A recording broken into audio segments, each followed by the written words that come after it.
दोस्तों, मेरे YouTube channel आलोक glorious में आपका एक बार फिर स्वागत है। आइए हम बात करते हैं मध्यकालीन भारत के महत्वपूर्ण युद्धों और उनके समय, पक्ष और विपक्ष के बारे में।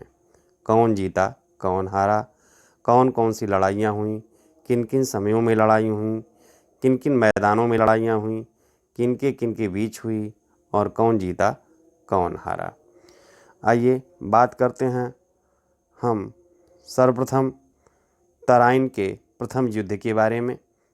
1191 ईस्वी में तराइन का प्रथम युद्ध लड़ा गया, जो पृथ्वीराज चौहान और मोहम्मद गोरी के बीच हुआ, जिसमें पृथ्वीराज चौहान की विजय हुई और मोहम्मद गोरी हार गया। हार करके पुनः वह अपने अफ़गानिस्तान गोर चला गया। पृथ्वीराज चौहान ने उसे माफ़ कर दिया, लेकिन एक साल बाद 1192 ईस्वी में तराइन के ही मैदान में वह अपनी शक्ति जुटा करके फिर पृथ्वीराज चौहान को ललकारा। पृथ्वीराज चौहान और मोहम्मद गोरी के बीच पुनः युद्ध हुआ, जिसमें मोहम्मद गोरी की विजय हुई। विजय का कारण जयचंद का उसका साथ देना था। जयचंद जो रिश्ते में पृथ्वीराज चौहान के भाई ही लगते थे, सगे भाई नहीं थे, लेकिन वे भाई लगते थे, जिन्होंने मोहम्मद गोरी का साथ दिया। इसलिए तराइन के द्वितीय युद्ध में 1192 ईस्वी में मोहम्मद गोरी तराइन के मैदान में पृथ्वीराज चौहान को हरा दिया और उन्हें कैद करके अफ़गानिस्तान ले गया। आइए फिर हम बात करते हैं चंद्रावर के युद्ध के बारे में। 1194 ईस्वी में मोहम्मद गोरी और जयचंद के बीच में चंद्रावर का युद्ध हुआ। वही मोहम्मद गोरी जिसका 1192 ईस्वी में जयचंद ने साथ दिया था। 1192 ईस्वी में मोहम्मद गोरी का जयचंद ने साथ दिया था, उसने ही, मोहम्मद गोरी ने ही जयचंद को भी नहीं बख्शा और 1194 ईस्वी में पुनः जयचंद के ऊपर आक्रमण कर दिया। जयचंद और मोहम्मद गोरी के बीच में चंद्रावर के मैदान में युद्ध हुआ, जिसमें मोहम्मद गोरी की विजय हुई और जयचंद हार गया।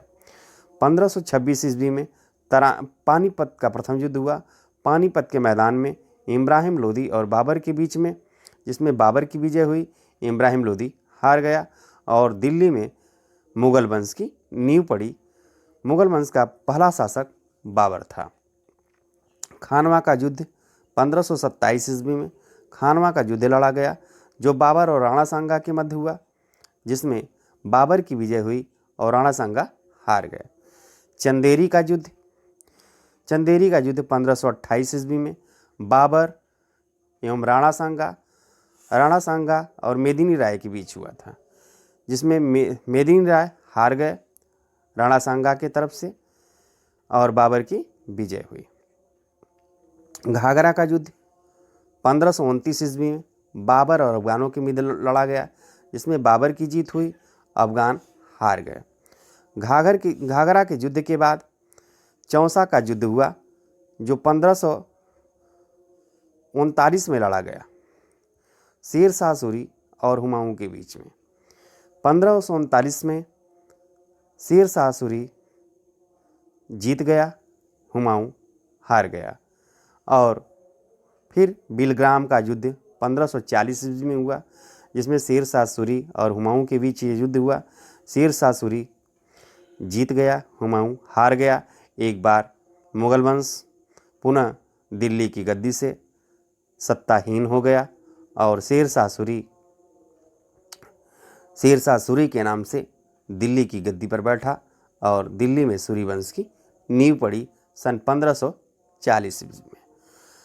फिर 1555 ईस्वी में हुमायूं शेर शाह सूरी के वंशजों को हराकर दिल्ली की गद्दी को हथिया लिया और पुनः 1555 ईस्वी में मुगल वंश की नींव पड़ी दिल्ली में। और 1556 ईस्वी में अकबर और हेमू के बीच में पानीपत का द्वितीय युद्ध हुआ, जिसमें अकबर की जीत हुई और हेमू, जिसे हेमचंद्र भी इतिहास में मिलता है, हेमू की हार हुई।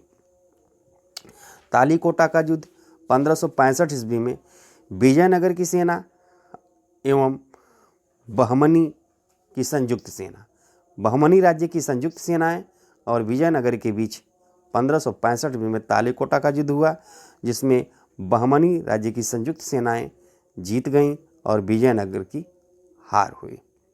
आगे देखते हैं हल्दी घाटी का युद्ध। 1576 ईस्वी में हल्दी घाटी का युद्ध हुआ, जिसमें अकबर और महाराणा प्रताप के बीच युद्ध हुआ। अकबर जीत गया और महाराणा प्रताप हार गए। असीरगढ़ का युद्ध 1601 ईस्वी में हुआ, जो अकबर एवं दक्षिण भारत के शासकों के मध्य हुआ। अकबर की विजय हुई, दक्षिण भारत के शासक हार गए। घरमत का युद्ध 1658 ईस्वी में लड़ा गया, जो औरंगजेब एवं मिर्ज़ा मुराद बख्श और दारा शिकोह के मध्य हुआ। एक तरफ औरंगजेब अकेला था, दूसरी तरफ मिर्ज़ा मुराद और दारा शिकोह की संयुक्त सेनाएं थीं। इस युद्ध में औरंगजेब की विजय हुई और यह मिर्ज़ा मुराद बख्श और दारा शिकोह की संयुक्त सेनाएं हार गईं। मिर्ज़ा मुराद, दारा शिकोह, औरंगजेब तीनों सगे भाई थे, लेकिन औरंगजेब महत्वाकांक्षी था, वह शासक बनना चाहता था, इसलिए इसने लड़ाई लड़ी और अपने ही भाइयों को हराकर, कैद करके, मार करके फिर दिल्ली की गद्दी पर बैठा। वह एक कट्टर बादशाह था। इसके बाद सामूगढ़ का युद्ध 1658 ईस्वी में औरंगजेब और दारा शिकोह के मध्य, जिसमें औरंगजेब की विजय हुई, दारा शिकोह हार गया।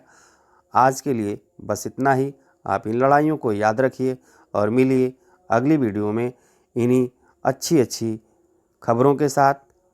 और आज के लिए बस इतना ही। धन्यवाद।